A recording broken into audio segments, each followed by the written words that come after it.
You turn my mourning into dancing. You turn my mourning into dancing. 'Cause your love changes everything. Your love changes everything. Oh, there's something about your love. Something about your love changes everything in my body. Oh, something about your love. Something about your love changes everything. It changes everything. Something about your love. Something about your love changes everything. It changes everything. Something about your love. Something about your love changes everything. Changes everything. Something about your love. Something about your love changes everything. Something about your love. Something about your love changes everything. Changes everything. Something about your love. Something about your love changes everything. Changes everything. Something about your love. Something about your love changes everything. You turn my mourning into dancing. You turn my mourning into dancing. You turn my mourning into dancing. You turn my mourning into dancing. You turn my mourning into dancing. Something about your love. Something about your love changes everything.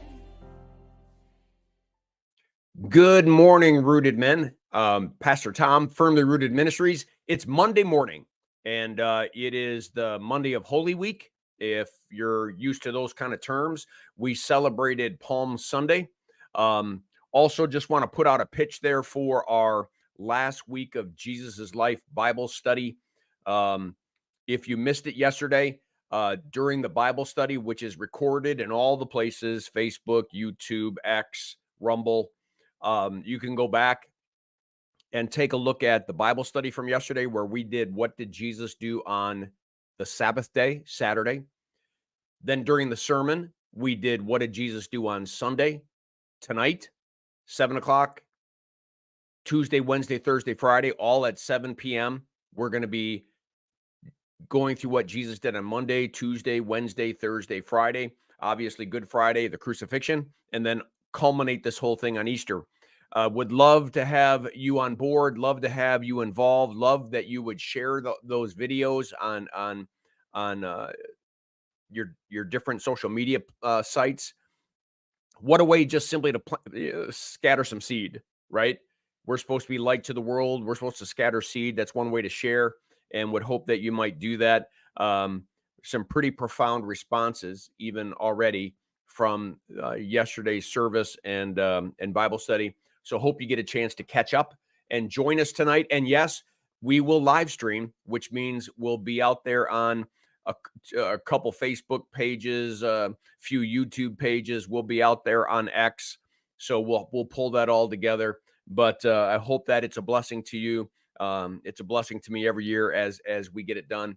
But let's get to today's devotion. But before that, let's say hi to a few people.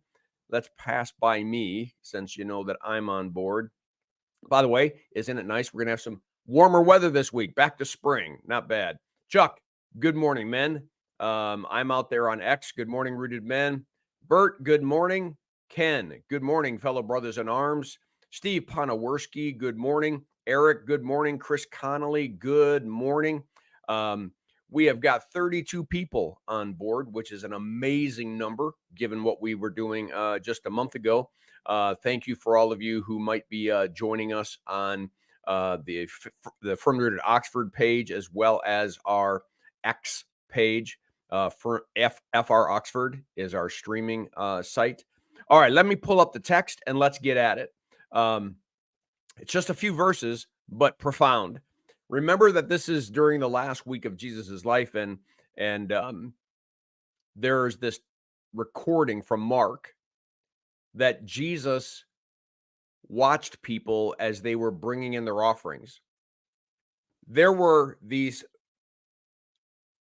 days of the year where it was required, like the Day of the Atonement, the Passover, it was required that the people of Israel, the families, would come back to Jerusalem and perform works of sacrifice and so forth in response to all that God has blessed them with. And so it was common that people would be bringing their offerings, and it became a bit of a show. You know, people would actually line up and watch as the wealthiest of the wealthiest were bringing money and in big chests and giving it to the temple. That they were bringing in animals. It was like an ooh and an ah. I mean, I don't know how to compare it. It's like you look at the Oscars, isn't it? I haven't seen it in like 2 decades, but the red carpet and people get out of their limousines and it's ooh ah, because they're bringing in all their gifts, and wow, look how much that person brought and look how much that person brought. And Jesus is there with his disciples silently watching the process. No explanation of why he's there, no explanation of what he's doing. It's almost like him being at the well in Samaria and that woman coming to the well. But it says in verse 41, Jesus sat down opposite the place where the offerings were put. He's opposite. He's watching from a distance. He's watching the people giving their offerings. He's watching the oohing and the eyeing. He's watching the whole thing. And he watched them put in money into the temple treasury. It says many rich people threw in large amounts. But a poor woman, not just a poor woman, a widow, came and put in 2 very small copper coins. I mean, they're almost worthless. They're only, it says worth only a few cents.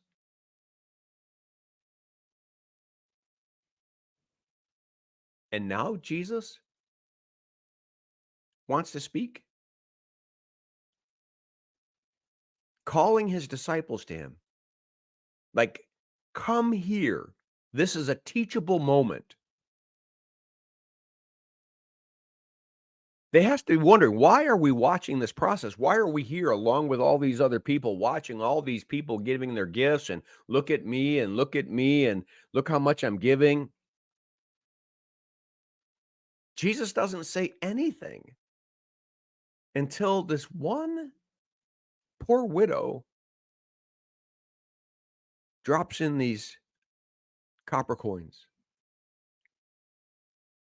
And he says to his disciples, truly I tell you, this poor widow has put more into the treasury than all the others. They all gave out of their wealth, out of their extra. But she, out of her poverty, put in everything, all she had to live on.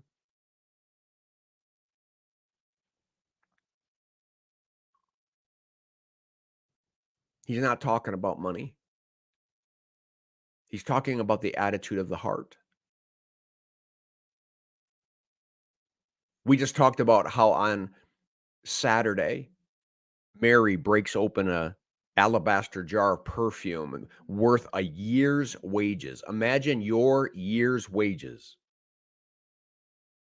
breaks it open and pours it on Jesus in one moment, weeping, wiping his feet with her hair, just extravagantly pouring out gratitude, all that she has. Not just extra, not just a few minutes that I can give you, not really the pomp and circumstance, which I want the attention I'm getting. It's even not about you, God, it's about me. Everybody's oohing and eyeing, but the only time Jesus oohs and ahs is when he wants his disciples to know that there was a woman who gave everything she had. I guess what I want to tell you that before she put the 2 copper coins in, she already had a heart where she has to rely on God every single day for daily bread. She gives everything. Every day she wakes up, she's grateful for what God has done for her. Every single day, her heart's beating and her eyes are open. She's grateful to God because somehow he takes care of this widow, maybe even when no one else will. And she is dropping 2 copper coins that are worth nothing just to tell him she loves him. So as we enter into this last week of Jesus' life, maybe there's a good point where we might want to reflect on who we are. And what is our response? Are we ready to give him everything? Everything. Our families, our relationships, our homes, our lives, everything. Sold out to the one who gave it up for us, who left a throne and came onto this world and bore our sins and their punishment, bore our infirmities and our sufferings and our pain, took it upon himself so that we would not have to.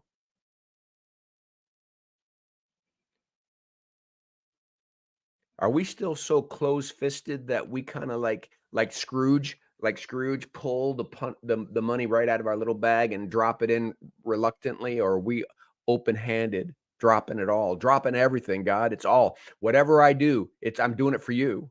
However I use it, I'm thanking you. It's all a response to what you've done for me. So hear me. It's not about the amount. It's about the heart of the individual that gave. The rich were giving out of their extra. They sure weren't going to get hurt. They weren't given anything that might actually cause them to sacrifice. But she's learned that her whole life is a sacrifice, that her whole life is a gift from God, that she doesn't even have the ability to care for herself, that she has to rely on God just like the birds of the field, birds of the air. Huh. And she gives whatever she has. All right. I hope you find a challenge there. I hope you find, I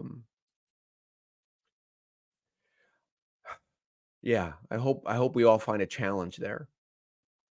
This is not Pastor Tom telling you that you should give more money to Firmly Rooted. It is not Tom Donnelly telling you anything, but he wants all of you. Men, he wants all of you. And you should realize that that is all to your favor and all to your benefit because he knows you and he knows the future. He wants what's best for us. He's for us and not against us. So how about today and this week, we let go of the control of all the things we think we need to be in control of and hand that back over to Jesus and just live sold out for what he has done to us. That's it. All right. That's what I have for you. Once again, want to encourage you to be a part of the study tonight. 7 o'clock. We are going to live stream. So if you can't be here at the Legacy Center, that's fine. We're going to live stream. Make sure that you share. Let's cast some seed. Who can you tell that we're doing these things? And we'll leave it at that. So a couple people jumped on board here at the end. I think I said hi to Eric, but maybe not. Steve Ponoworski, good morning. Chris, good morning. Isaac, good morning, brothers. Brian Vlaming, good morning. All right, everybody. I'll be back in about 8:30. Blessings on your day. Make it a firmly rooted day, and may someone see Jesus in us today. Peace.